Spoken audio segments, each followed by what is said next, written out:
Hi, welcome back to Valley News Live. We're taking a look up in Grand Forks where we're seeing more of those clear skies and pretty strong winds blowing out of the south, and that's going to do some damage to our snowpack. Here we can see in those deep whites, that's where it is the deepest. And look at what we saw last Friday. Well, that's that whole area inside that red line. That was that snowpack then.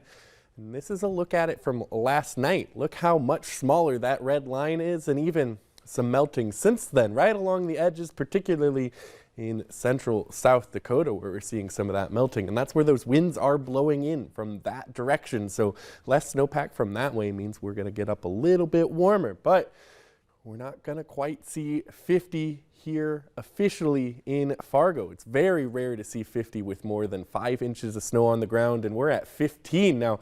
Places in town, like downtown, will see temperatures a little bit higher. Maybe your car thermometer will read in the upper 50s or even 60s, and that's a result of all that pavement, those buildings, all of that concrete all around you radiating extra heat, causing those temperatures to be a little warmer. But out where they measure that, where the official thermometer is out at Hector, well, that's in a big field of snow. So that snow will help keep things just a little bit cooler.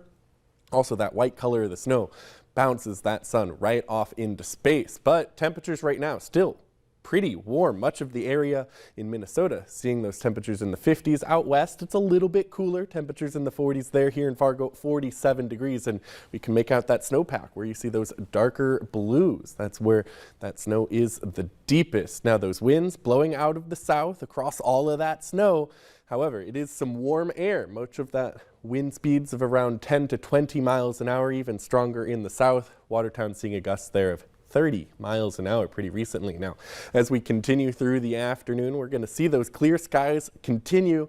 That strong south wind, seeing wind speeds of around 20 miles an hour, gusts upwards of 30, and those temperatures as a result will warm up by evening. Here we are about 4:30, temperatures reaching into the 60s for folks in the east. A little bit cooler out to the west, but still fairly warm, at least compared to what we've been used to. And as we move overnight, we're going to see the chance for some light rain, particularly for folks up in the north and west. Temperature still, though, fairly warm, and that snow, or that rain rather, will be making its way eastward. Still, though, fairly light. Nothing in the way of impacts are widespread expected, but those temperatures as we wake up will be around 40, give or take a couple of degrees here or there. Those winds will be a little bit calmer, and we'll see a little bit of a wind shift by the afternoon. We're going to see those winds coming out of the north now, and we could see 50 degrees tomorrow as well. We'll see more of that snow melt, and then as we start headed home, mostly clear skies with that chance of rain entering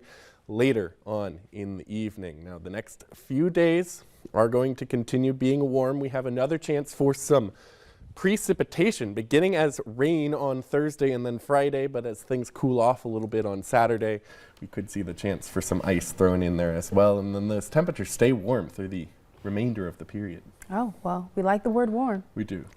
Keep that up. All right. Thank you so much, Jim.